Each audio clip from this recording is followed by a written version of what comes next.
The idea of a series having what looks to be a training arc this early in, like we're not even at double digit chapters yet, it would feel weird. I think for most series, the way that Guardian the Witch has built it up, I think it feels like it's just going to be always established into this early portion of the series based off of the decisions and reality of what Fafnir had going on. And I like that it was part of the intentions. Like, it's building up to have just an early, yeah, you get to see the dude work hard. And with the Guardians all being seemingly physical builds, I doubt just like there'll ever be really a limit to how much he can just do like normal physical training. But this guy, this dude Drake is it Mardock or Marduk? Mardock, yeah, Drake Mardock. He's like this inventor. Very odd design with his top hat and his like crisscross cut beard. But he's just like talking to them, and he's like, "Listen, I know that things are looking a little bit weird for you." And Factor's like, "Yeah, then why did you save us?" And you guys like, "You think you're saved? I may have paralyzed those evils and tended to your wounds and got you guys coffee, but all that really did was whittle it down to two choices: whether or not I hide you guys out here, or I turn you into, the city states for the bounty that's on your head." So it's really weird. This character is already like, I don't know if I want to help you guys or not. But at that point, he's like, "Listen, I got." Both options are tempting, but I do need money, and there's a lot of money on you guys, and it would help me a lot with, my job as an inventor. But during all this, he's like, "I'm gonna go think about it outside. I'm gonna go look at the nice moonlight." And Fafnir's like, "All right, I'm on. I'm gonna go talk to him."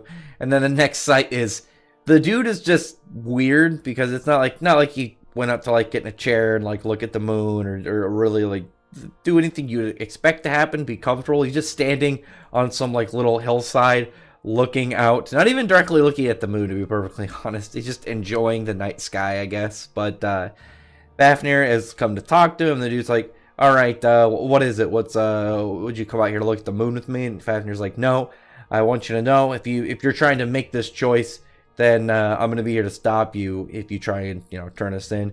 And the dude's like, "Oh, yeah, you're a guardian. You're supposed to be pretty strong, right?" And then just blitzes him, just moves, and then the next thing, Fafnir's head is just smacked right into the ground. This dude, clearly very powerful, and he's like, "Oh yeah, I was a guardian too once. I was a guardian of a witch back in the city-state of Medi." And he's like, "Oh, that's Fafnir just has a realization of that name. It's like that's where a lot of that's one of the central states where all the big elite guardians come from and go there." So this guy is like a retired big shot. So this character is seemingly, I think the easiest way to describe him, he's like his Kisuke Urahara to like Ichigo. He has that kind of vibe more than I think a lot of, you could say the mentor character. But I think Kisuke is a really good comparison one, especially with this dude's like weird science design to him. But he's like saying, how do you somehow survive me? Then what? How do you gonna do all these things? You defied the law. You left, the Federation, and you took a witch from your town. You fought back against the pursuers and everything. All you're really doing is making things like more dangerous. You're ignorant. You're powerless. Short-sighted. He's really laying it into this dude. He's like, "Well, what reason should I help you instead of just collecting the bounty and turning you guys in?" And Fafnir is just like, he's like begging. He's like, "I don't care what happens to me. I don't care what happens, like, if you want to, what I have to like, stoop down to. I have to help Manaspa and Nada because I'm the one that turned their lives upside down. I'm the one that put them in this, dangerous state." So he's taking responsibility for it. And I really like with his character, because we saw earlier that he's like, the issue he's having with Jen, he's smarter than an evil, but he's not, but he's way stronger than a human. So he's having trouble dealing with something he's never fought before, and he's just like losing and almost lost because of his own kind of overestimation of his own strength. And here you have a guy who's way more powerful than him, so he's just like putting him in his place, really hammering in his head that it's really because he's weak that all this has happened, and he just wants to do everything he can in order to protect Manasva and Nada. And this dude, he seems to have been a little touched by him. He's like, listen here, fella. I actually used to be a guardian. I was, I had to kill my witch, and we were in love. He's like caressing the skull that he's got around his neck. So that seems to be the skull of just, the witch woman that he was with, and he's like carrying her around with him wherever he goes. Really spooky. But he seems to kind of like see the same want that, from them that he had. Like, he's like, you want to save her and, prevent her from ever turning into an evil. If I'm going to help you, you're going to have to do this. You're going to have to like be able to, swear everything in your power in order to do it. Which is nice. He's just like, if I'm gonna endanger myself, you better be able to accomplish this. And then he takes out his sword, and it's really interesting because in one thing that I thought was funny in Jujutsu Kaisen, there's a guy with a sword with a hand for a handle, and then now we have a dude in Guardian of the Witch who's got a skeletal-handed sword. I just thought that was a really neat kind of comparison between the two.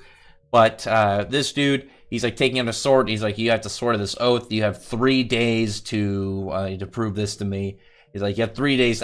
He says surpass me, but then he says then it has to be whether or not he sees any potential. I doubt he's gonna like straight become more powerful than him. I think he's just gonna give him hope to being like, all right, I'm gonna send you on your way.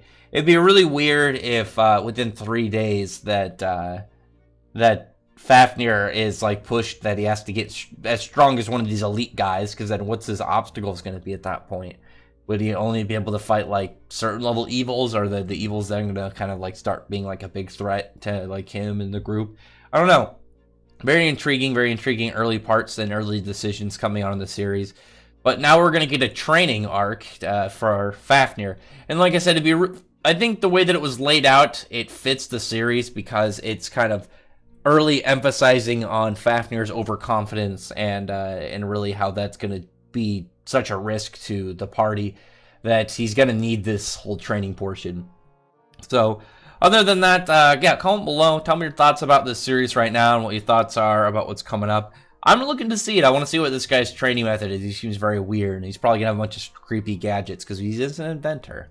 But, yeah, other than that, I really appreciate thumbs up the video. But from the like button, subscribe button, and check out my other videos. But other than that, I appreciate everyone who's already subscribed, and I thank you all for listening. Bye.